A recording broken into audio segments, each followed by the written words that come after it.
Hey everybody, this your boy Big Vern at App Stupid Studios. Welcome to the podcast. We cover everything from basketball down to boxing and all sports in between. Pull up a chair, pull up a laugh.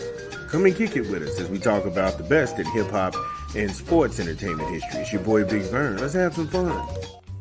Shout out to us, just rocking. It's your boy Big Vern on a beautiful Monday here in the Midwest. Sometimes the weekend goes by so fast, I don't know, it's almost like you blink. You all ever have that feeling like you just got off work and then you open your eyes, it's like, wait a minute, what happened to the weekend? Now I'm back at work. Oh man, well, if this is your first time tuning into the program, thank you. Please subscribe. Please, y'all doing me dirty on these YouTube streets. I sat there and I looked at my analytics. How in the hell do I have over 40,000 listeners? People who listen to the program, 40 to 50,000, and I can't get subscribers. Come on, man. Hit me up with these likes and these subscriptions, man. Got a busy show for you today. Great weekend of sports. Gonna talk some Duke basketball in the ACC. They just dropped their non-conference schedule. We'll go ahead and analyze that, take a look at it. And also with the recruits coming in, is this kind of like Jon Scheyer might be on the hot seat if he doesn't win the ACC or go really far in the NCAA tournament? Talk about that. Talk a little Raiders football. The Raiders named Gardner Minshew, the Minch, as their starting quarterback for the season. Then we'll pivot, talk some Bills football. Buffalo Bills lose Matt Milano for the season. Find out why. Then Justin Jefferson. It's a heavy NFL day, apparently. Does Justin Jefferson believe in Sam Darnold? And we'll go ahead and get into that. And then Matt Corral. Those two, it's like a 1 and 2. Matt Corral is actually the reserve quarterback they bought in. And it kind of ties in with the whole Justin Jefferson thing. And then, is this the end of Carson Wentz? We said we don't know. These stories and many more when we come back from a quick 20 from an unofficial sponsor of the show. This is Big Vern. Drop the spot.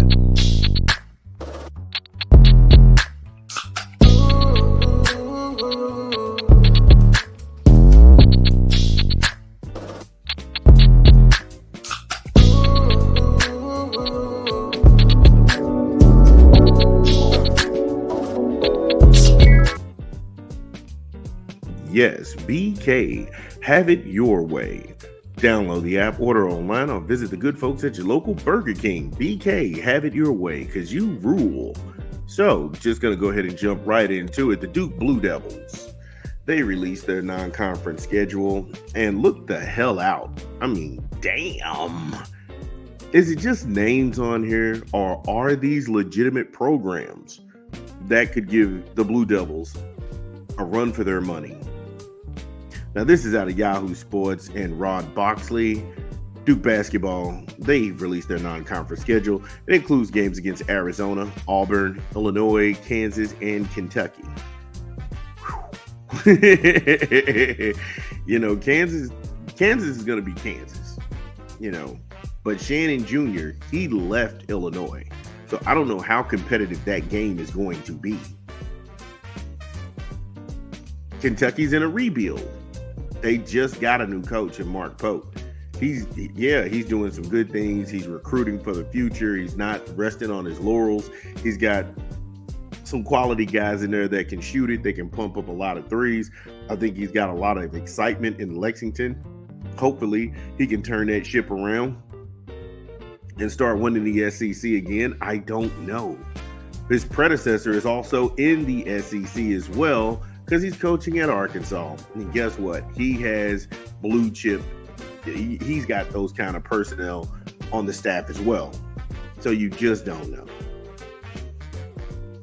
Now, Coach Jon Scheyer, he added 4 players from the transfer portal and 6-player freshman class, which includes Cooper Flagg, to join the returning starters Caleb Foster and Thais Proctor this season. But is that enough to get by in the new ACC?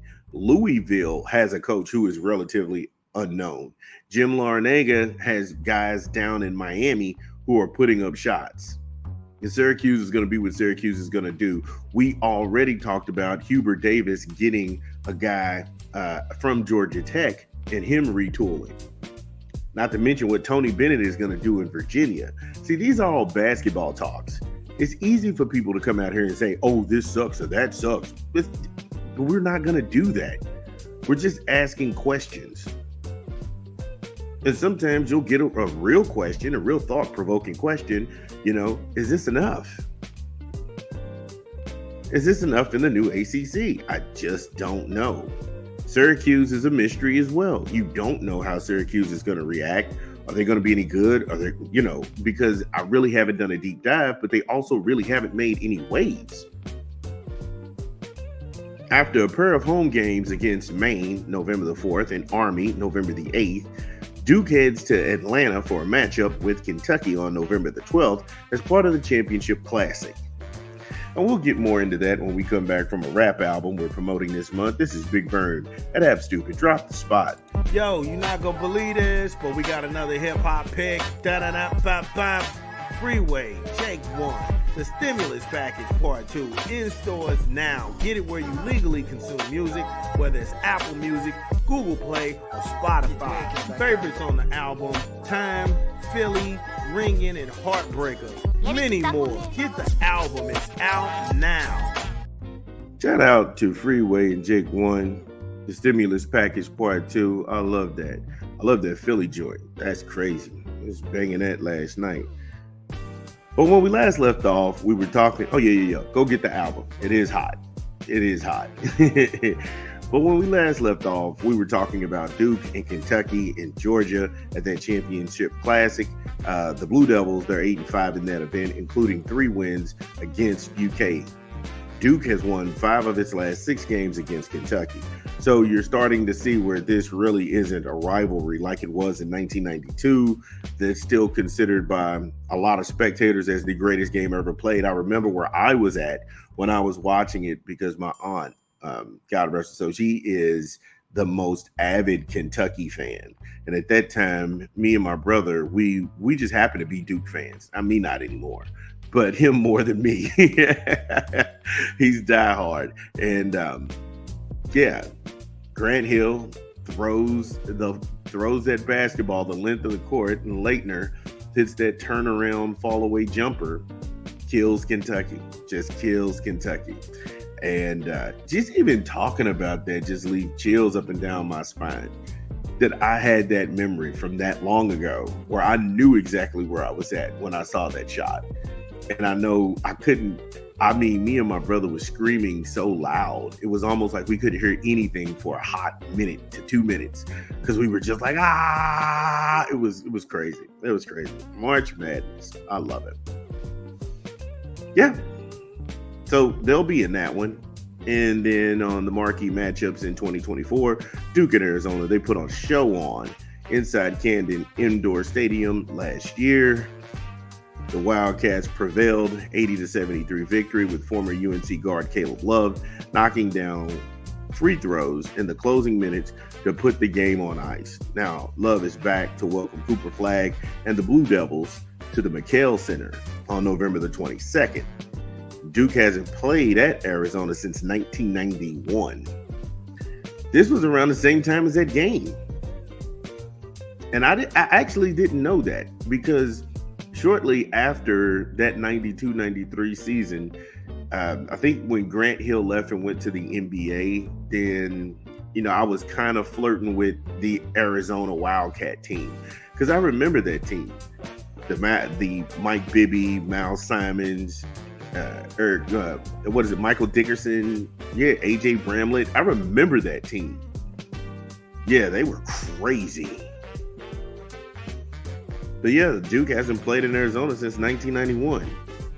And they've lost the last 3 in a row to the Wildcats. So that one would be more of a rivalry than the Kentucky game. The Kentucky game is more for nostalgia and fans, but Arizona is a rivalry because, hey, look, they beat the Duke Blue Devils 3 times in a row. And now you have to go out to the McHale Center And you've got to go ahead and beat a guy who has a knack for beating Duke. Like I said, could be a great game. You just never know. Wow. Now, following his trip to Tucson, the Blue Devils will likely stay out west, making the trip over to Las Vegas for the Thanksgiving week, for the Thanksgiving showdown with the Kansas Jayhawks on November the 26th. Flag and Kansas big man Hunter Dickinson will be among the stars in the spotlight on that night in Vegas. Duke is 8-6 against the Jayhawks. I'm fully confident in Duke getting rid of Kansas. I don't think Bill Self and the gang can beat Duke. It's just not in them. The numbers, they say otherwise, but looking at this, who knows? Who knows? On that same night, December the 4th, UNC hosts Alabama. Duke will be playing Auburn at Camden Indoor Stadium as part of the ACC-SEC Challenge. The Blue Devils are 4-0 against the Tigers, but the teams haven't played in Durham since 1981. In the inaugural ACC-SEC Challenge last season, Duke lost at Kansas. Well, no, Arkansas. Jesus, that was hard.